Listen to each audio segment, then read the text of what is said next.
नमस्कार, स्वागत है आप सभी का सुबह 9 बजे की तमाम अहम खबरों के साथ। मैं हूं प्रीति। शुरुआत हेडलाइंस के साथ। कश्मीर के हंदवाड़ा में लश्कर के 2 आतंकी ढेर, सेना का तलाशी अभियान जारी। नेपाली सीमा से संदिग्ध हिजबुल आतंकी गिरफ्तार।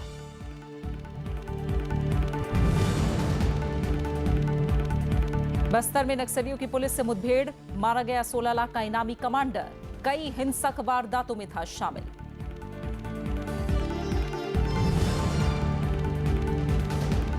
अठारह साल बाद अंतर्राष्ट्रीय अदालत में आमने सामने भारत पाकिस्तान। कुलभूषण मामले में सुनवाई आज। सार्वजनिक होगी मुकदमे की प्रक्रिया।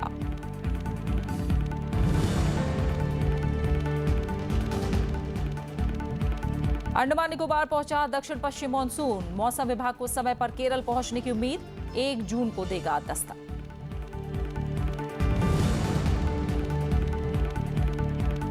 और एशियन कुश्ती चैंपियनशिप में स्वर्ण से चूके सुमित। 125 किलोग्राम फ्रीस्टाइल मुकाबले में जीता रजत। भारत को मिले कुल 10 पदक।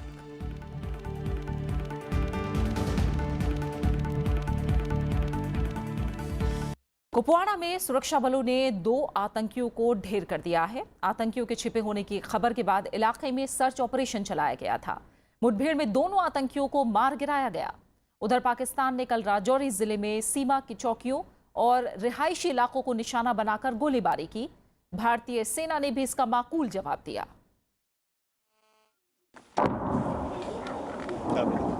पाकिस्तान ने जम्मू कश्मीर के राजौरी में नियंत्रण रेखा पर रविवार को संघर्ष विराम का फिर उल्लंघन किया। सीमा पार से मांझाकोट और कैरी सेक्टरों में भारतीय चौकियों और रिहायशी इलाकों पर भारी गोलीबारी की गई। सेना ने पाकिस्तान की इस हरकत का माकूल जवाब दिया। हमारी तरफ से माकूल जवाब दिया जा रहा है और ज़्यादा जो है शिद्दत से दिया जाएगा।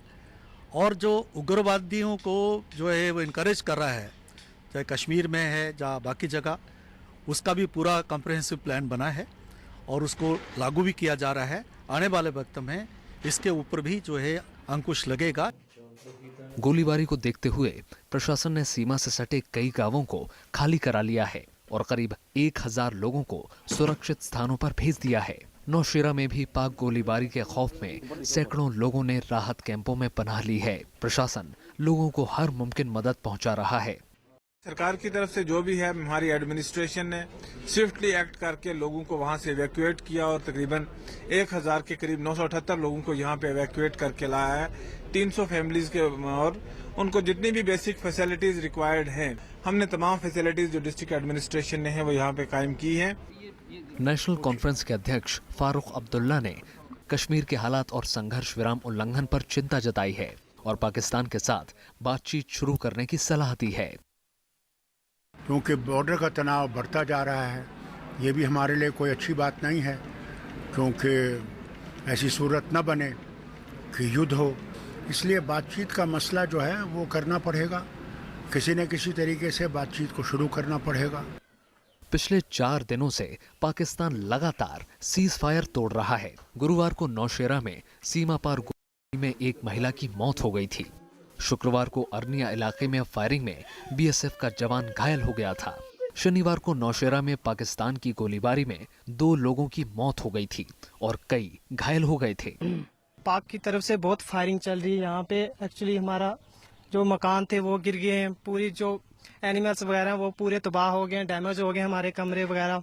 अभी हमारे रहने के लिए कोई सुविधा नहीं है।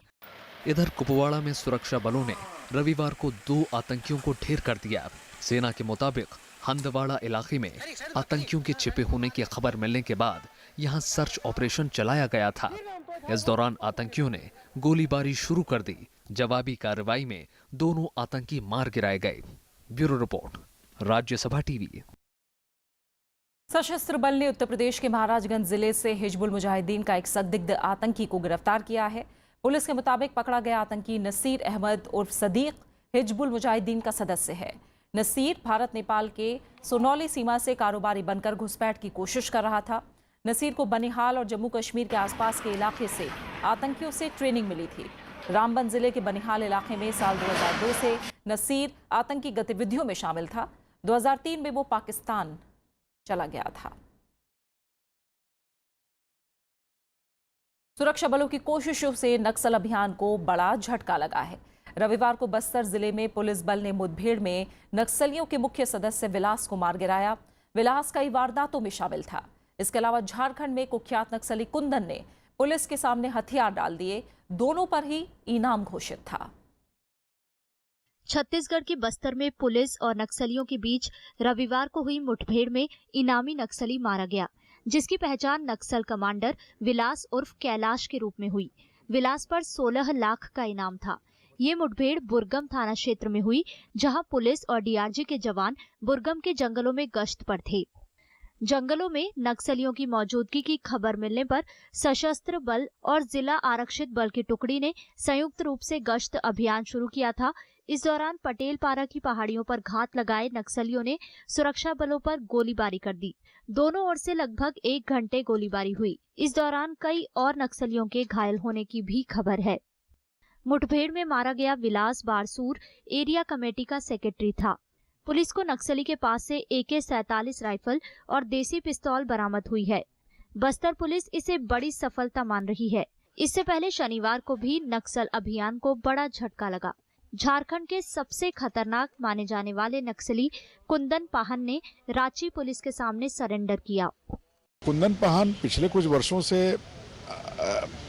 रांची के क्षेत्र में तो निष्क्रिय था, लेकिन इसका साइकोलॉजिकल असर बहुत पड़ेगा। जो अभी भी जो हम लोगों के इस क्षेत्र के आदिवासी जो आज भी संगठन के साथ जुड़े हुए हैं, वो अब सोचने को मजबूर होंगे कि हम क्यों संगठन में जुड़े हुए हैं।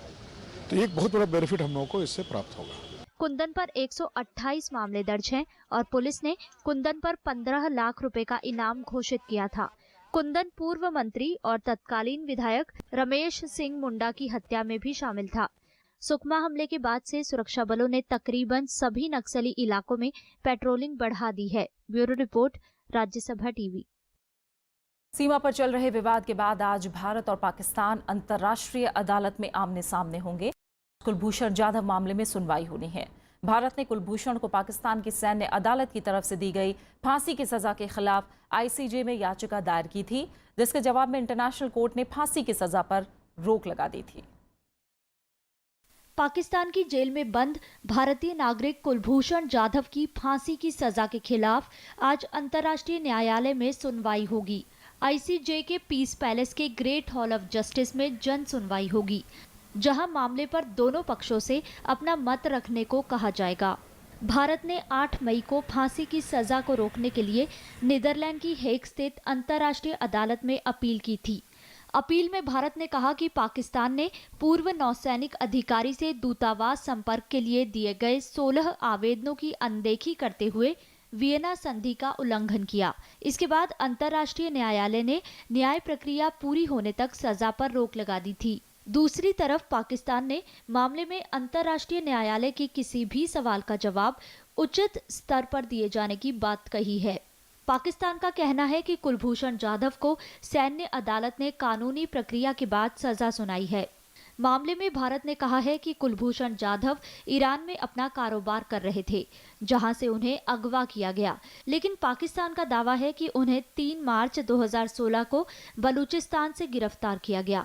अप्रैल में पाकिस्तान की सैन्य अदालत ने कुलभूषण जाधव को जासूसी के आरोप में फांसी की सजा सुनाई थी। Bureau report, Rajya Sabha TV. Party से निष्कासित कपिल मिश्रा ने दिल्ली के मुख्यमंत्री अरविंद केजरीवाल और आम आदमी पार्टी पर चंदे की गलत जानकारी देने का आरोप लगाया। उन्होंने कहा कि पार्टी ने फर्जी कंपनियों के जरिए काला धन सफेद किया। आम आदमी पार्टी ने आरोपों को खारिज करते हुए इसे बीजेपी की साजिश बताया है। बीजेपी और कांग्रेस ने मामले की जांच और मुख्यमंत्री अरविंद केजरीवाल के इस्तीफे की मांग की। वहीं टैंकर घोटाला मामले में ACB ने मुख्यमंत्री केजरीवाल के निजी सचिव को तलब किया है। आम आदमी पार्टी से निष्कासित दिल्ली सरकार के पूर्व मंत्री कपिल मिश्रा ने रविवार को एक बार फिर अरविंद केजरीवाल और आम आदमी पार्टी पर कई गंभीर आरोप लगाए हैं। उन्होंने आम आदमी पार्टी में चंदे की हेराफेरी, फर्जी कंपनियां बनाकर काले धन को सफेद करने का आरोप लगाया। उन्होंने इन कंपनियों से जुड़े दस्तावेज और चंदे के लेन देन के हिसाब का खुलासा किया। कपिल मिश्रा ने 2013 से लेकर 2016 के बीच पार्टी के खाते में जमा रकम के बारे में चुनाव आयोग, आयकर विभाग और पार्टी कार्यकर्ताओं को गलत जानकारी देने का आरोप लगाया। उन्होंने अरविंद केजरीवाल को पूरे मामले की जानकारी का आरोप लगाते हुए उनके इस्तीफे की मांग की। इनसे एक बात पता चल रही है, अरविंद केजरीवाल जी चंदा छुपा रहे थे, करोड़ों रुपए की हेरफेर कर रहे थे, माफिया और हवाला के माध्यम से ब्लैक मनी को व्हाइट करने का खेल कर रहे थे, पैसा अपने कार्यकर्ताओं से और विधायकों तक से छुपाया गया करोड़ों रुपया, इलेक्शन कमीशन और इनकम टैक्स से छुपाया गया करोड़ों रुपया। 5 दिन के अनशन पर बैठे कपिल मिश्रा प्रेस कॉन्फ्रेंस के दौरान ही बेहोश हो गए और उन्हें अस्पताल में भर्ती कराया गया। कांग्रेस और बीजेपी ने आम आदमी पार्टी पर लगे आरोपों को काफी गंभीर बताया है। इस मामले की निष्पक्ष जांच और अरविंद केजरीवाल के इस्तीफे की मांग की है। इतने बार हम लोगों ने भी इस बात को उठाया, इन सब चीजों का एक प्रूफ भी इस तरीके से सामने उन्हीं की पार्टी के लोग लेकर के आ रहे हैं। तो ये मामला बहुत गहरा है और इसकी गहराई से जांच होनी चाहिए और देश विरोधी ताकतें किस तरीके से आम आदमी पार्टी को चला रही हैं उसकी जांच होनी चाहिए। आम आदमी पार्टी का भ्रष्टाचार अब खुलकर सामने आ गया और उनके अपने ही एक मंत्री ने, उनके अपने एक शिल्पा सलार ने जो कागज जनता के बीच में रखे हैं, उसके बाद केजरीवाल जी को अब अपने पद से तुरंत इस्तीफा दे देना चाहिए। आम आदमी पार्टी ने कपिल मिश्रा के आरोपों को बेबुनियाद करार दिया है और उन पर बीजेपी के इशारों पर काम करने का आरोप लगाया है। संजय सिंह ने कहा कि 2.5 साल से पार्टी के चंदे पर सवाल उठाए जा रहे हैं, लेकिन केंद्र सरकार अब तक उनके खिलाफ कुछ साबित नहीं कर पाई है। मैं भाजपा के लोगों से कहना चाहता हूं, तुम लोग जब भ्रष्टाचार के खिलाफ बोलते हो तो लगता है डाकुर गब्बर सिंह अहिंसा पर कोई उपदेश दे रहा है। तो हमारे दल को समाप्त करने की जो कोशिश हो रही है, हम इसकी कड़े शब्दों में निंदा करते हैं। कपिल मिश्रा ने कहा कि वो इस मामले में सोमवार को सीबीआई में आम आदमी पार्टी के खिलाफ शिकायत दर्ज कराएंगे। इससे पहले वो अरविंद केजरीवाल पर 2 करोड़ के नकद लेन देन, रिश्तेदारों को जमीन दिलवाने और आम आदमी पार्टी के नेताओं के विदेश दौरे को लेकर सीबीआई में शिकायत दर्ज करा चुके हैं। रविंद्र सिंह चौरान, राज्यसभा टीवी। पश्चिम बंगाल में 7 स्थानीय निकायों के लिए रविवार को मतदान हुआ। इस दौरान कई जगहों पर हिंसा हुई। उजाली, रायगंज और डोमकोल में बूथ लूटने और हिंसा की वारदात हुई। विपक्षी पार्टियों ने सत्तारूढ़ टीएमसी के कार्यकर्ताओं पर बूथ लूटने और तोड़फोड़ का आरोप लगाया। साथ ही चुनाव रद्द करने और राज्य में राष्ट्रपति शासन लगाने की मांग की है। चुनाव में गड़बड़ी का आरोप लगाते हुए कांग्रेस और वाम दलों ने कोलकाता में चुनाव आयोग के ऑफिस के बाहर प्रदर्शन किया। वहीं दार्जिलिंग, कलिम्पोंग, मिरिक और कुर्सियांग में मतदान आमतौर पर शांतिपूर्ण रहा। A small town in South Chowbis Pargana district has now been taken over by the anti-socials.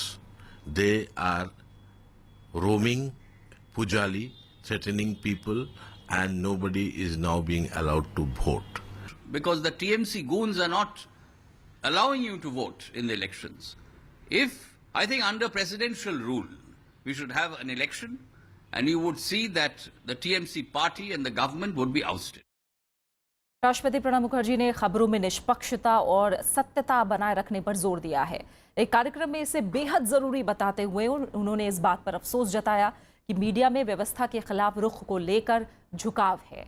उन्होंने कहा कि मीडिया की पहुंच काफी दूर तक है और इसका लोगों पर प्रभाव होता है। राष्ट्रपति ने सलाह दी कि मीडिया को रोजाना के जीवन में होने वाली सकारात्मक चीजों पर भी ध्यान देना चाहिए। उन्होंने कहा कि तथ्य और खबर एक ही होते हैं, लेकिन इस पर विचार अलग अलग हो सकते हैं। राष्ट्रपति प्रणब मुखर्जी के निमंत्रण पर फिलिस्तीन के राष्ट्रपति महमूद अब्बास रविवार देर शाम दिल्ली पहुंचे। वो प्रधानमंत्री नरेंद्र मोदी के साथ वार्ता के अलावा उपराष्ट्रपति मोहम्मद हामिद अंसारी और विदेश मंत्री सुषमा स्वराज से मिलेंगे। राष्ट्रपति भवन में उनका भव्य स्वागत किया जाएगा। इसके पहले फिलिस्तीनियों के लिए रोजगार और विकास के लिए चिंतित अब्बास आज नोएडा में टेक्नो पार्क का मुआयना करेंगे। भारत के सहयोग से फिलिस्तीन में एक टेक्नो पार्क का निर्माण किया जा रहा है। प्रधानमंत्री नरेंद्र मोदी जुलाई में इजराइल जाएंगे, जिसके पहले वो फिलिस्तीनी नेता से मिलकर भारत की नीतियों में स्थायित्व के बारे में उन्हें अवगत कराएंगे। प्रधानमंत्री नरेंद्र मोदी आज दोपहर बाद मध्य प्रदेश के अमरकंटक जाएंगे। उन्हें मध्य प्रदेश में नर्मदा यात्रा के समापन कार्यक्रम में शामिल होना है। प्रदेश के मुख्यमंत्री शिवराज सिंह चौहान ने पिछले साल दिसंबर में अमरकंटक से इस यात्रा की शुरुआत की थी।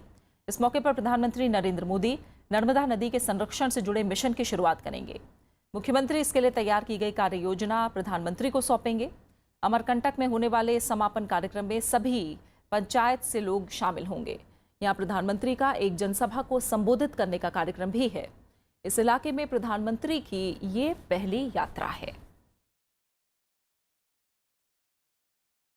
और आप बने रहे हमारे साथ, हम लौट रहे हैं एक छोटे से ब्रेक के बाद।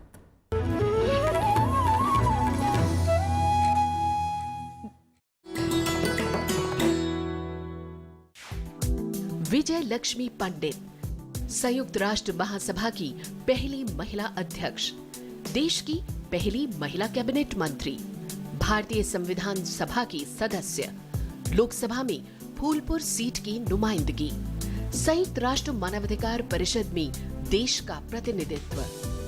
विजय लक्ष्मी पंडित के नाम है उपलब्धियां अनेक। नेहरू परिवार की ये सदस्य है देश की सफलतम राजनीतिज्ञों में से एक।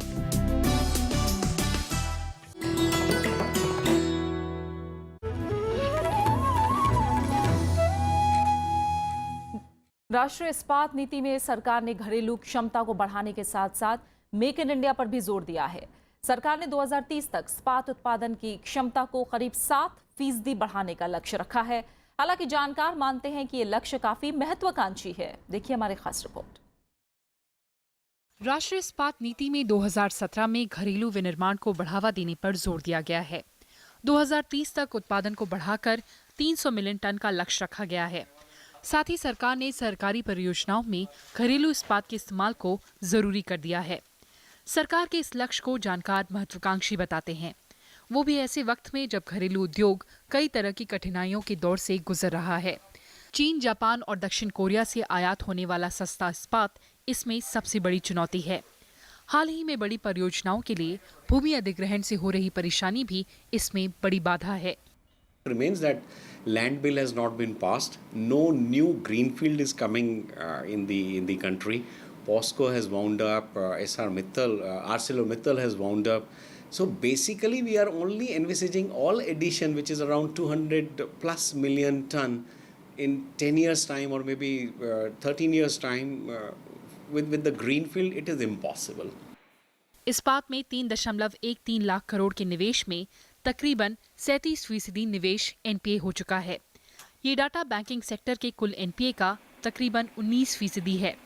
139 कंपनियों में से 64 कंपनियों ने 2016 में 3,743 करोड़ का नुकसान दर्ज कराया है। इस दौरान 76 कंपनियों ने महज 1,545 करोड़ रुपए का मुनाफा दर्ज कराया है। Now for the last 6 months, by putting up MIP and anti-dumping duties, the position has improved, and improved to that extent that the big players, those who were under heavy stress loan, or the loan was going to be in a way NPA for all kind of purposes, so that now system is running smoothly. इस्पात के मौजूदा उत्पादन 122 million ton को बढ़ाकर 2030 तक तिगुना करने का लक्ष्य रखा गया है। आगामी 14 साल में इस हिसाब से इसमें 7% इजाफा का लक्ष्य है। सरकार का लक्ष्य तभी पूरा हो सकता है जब वैश्विक स्तर पर इसके दाम और मांग में मजबूती बनी रहे। कृति मिश्रा, राज्यसभा टीवी। भारत ने बेल्ट एंड रोड फोरम के सम्मेलन का बहिष्कार किया है। भारत ने साफ कहा है कि वो ऐसे किसी प्रोजेक्ट में शामिल नहीं हो सकता जो उसकी संप्रभुता और क्षेत्रीय अखंडता पर सवाल उठाता हो। वहीं सम्मेलन में चीन के राष्ट्रपति शी जिनपिंग ने कहा कि अन्य देश इसमें बाद में भी शामिल हो सकते हैं। 2 दिन चलने वाले बेल्ट एंड रोड फोरम सम्मेलन की शुरुआत रविवार को बीजिंग में हुई।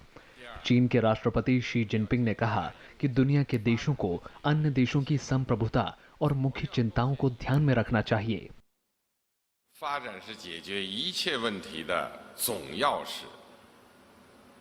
推进“一带一路”建设，要聚焦发展这个根本性问题，释放各国发展潜力，实现经济大融合，解决。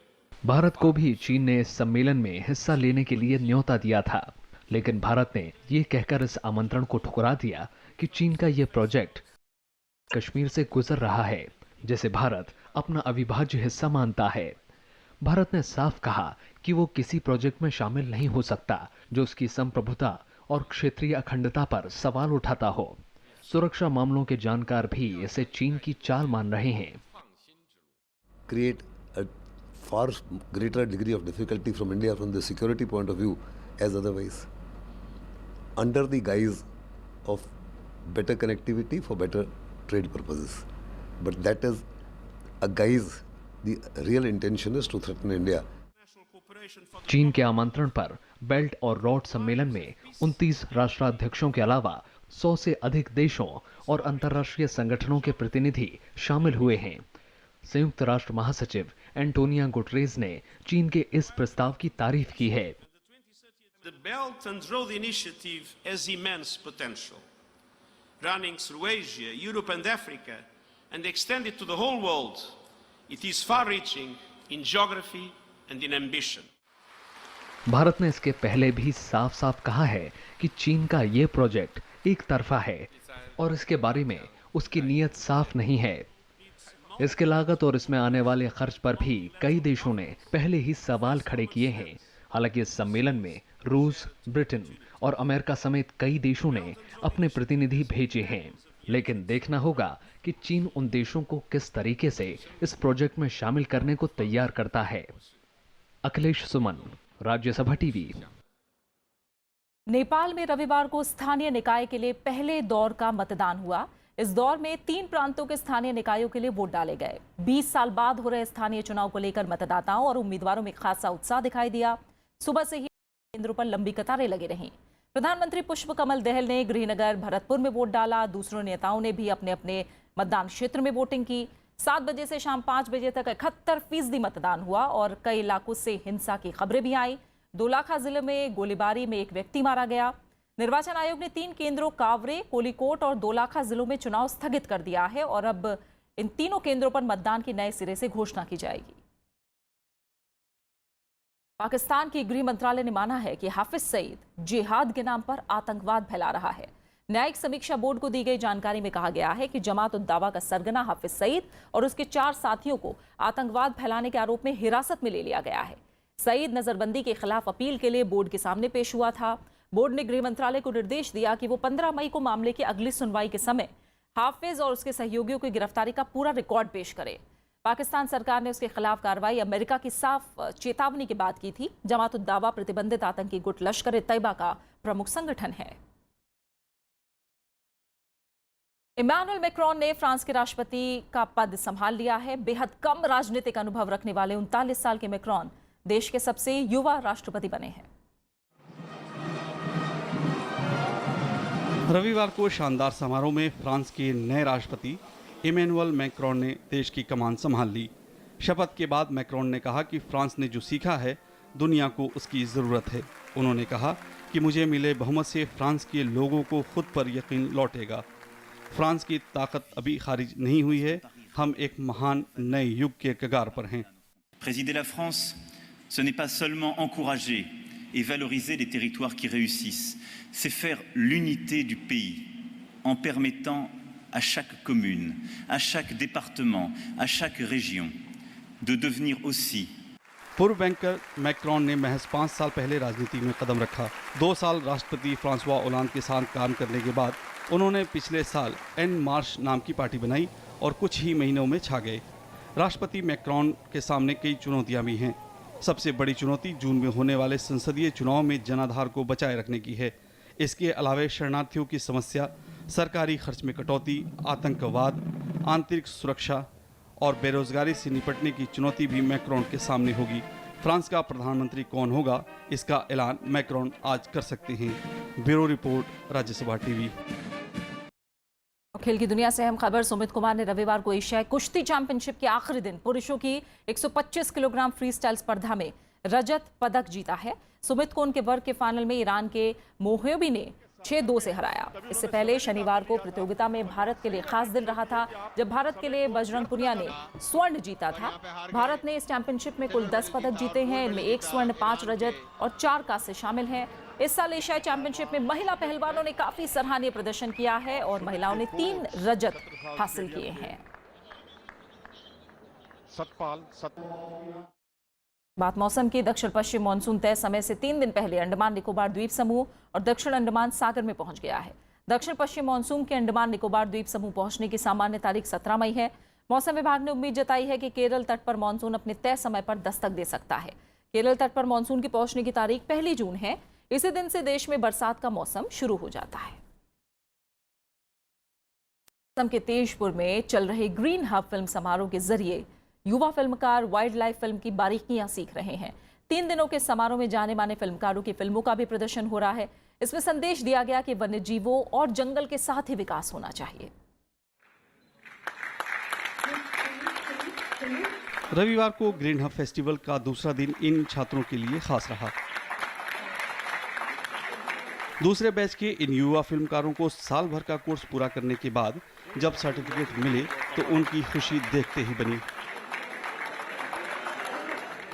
ग्रीन हब की फेलोशिप के जरिए तेजपुर के युवा फिल्मकार प्रमोद सैकिया की अरुणाचल में फिश कल्टीवेशन पर बनी फिल्म को आधार बनाकर तुरा को यूनेस्को विरासत स्थल के आवेदन के लिए भेजा गया है।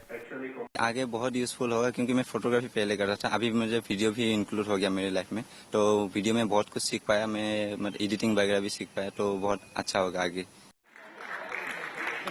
दूर दराज के तिनसुकिया के रहने वाले मानस प्रतिम शर्मा भी दूसरे बैच से पास आउट होकर निकले। असम में हाथियों के संघर्ष पर उनकी फिल्म की चारों तरफ तारीफ हो रही है।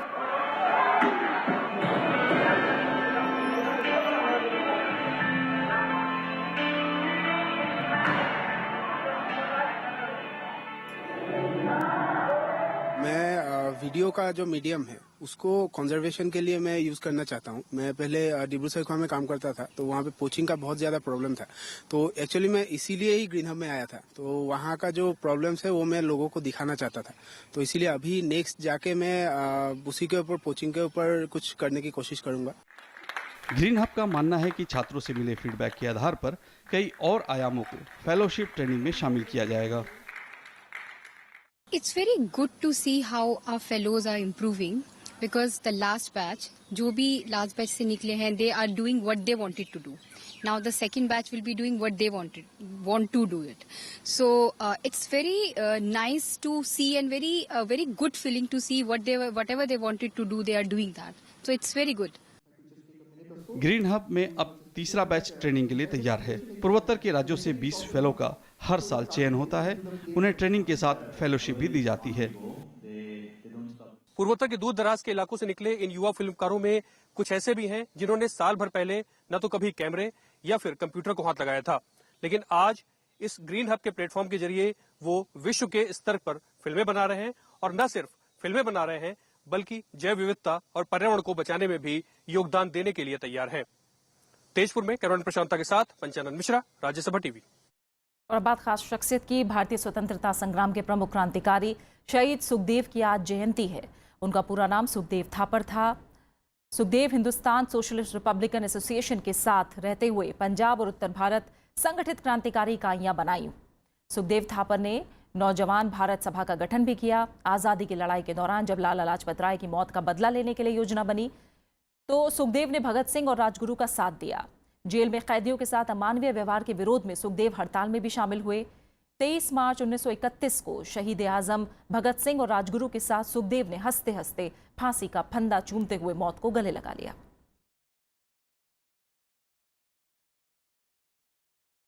वहीं भारतीय सेना के पहले commander in chief marshal KM Cariappa की आज पुण्यतिथि है।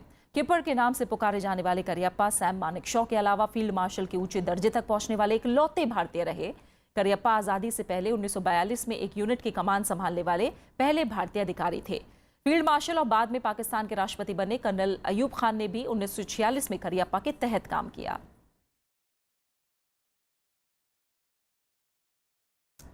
और अब आखिर में हेडलाइंस। कश्मीर के हंदवाड़ा में लश्कर के 2 आतंकी ढेर, सेना का तलाशी अभियान जारी। नेपाल सीमा से संदिग्ध हिजबुल आतंकी गिरफ्तार। बस्तर में नक्सलियों की पुलिस से मुठभेड़, मारा गया 16 लाख का इनामी कमांडर, कई हिंसक वारदातों में था शामिल। 18 साल बाद अंतर्राष्ट्रीय अदालत में आमने सामने भारत पाकिस्तान, कुलभूषण मामले में सुनवाई आज, सार्वजनिक होगी मुकदमे की प्रक्रिया। अंडमान निकोबार पहुंचा दक्षिण पश्चिम मानसून, मौसम विभाग को समय पर केरल पहुंचने की उम्मीद, 1 जून को देगा दस्तक। एशियन कुश्ती चैंपियनशिप में स्वर्ण से चूके सुमित, 125 किलोग्राम फ्री स्टाइल मुकाबले में जीता रजत, भारत को मिले कुल 10 पदक। फिलहाल खबरों में इतना ही, आगे देखिए मीडिया मंथन। नमस्कार।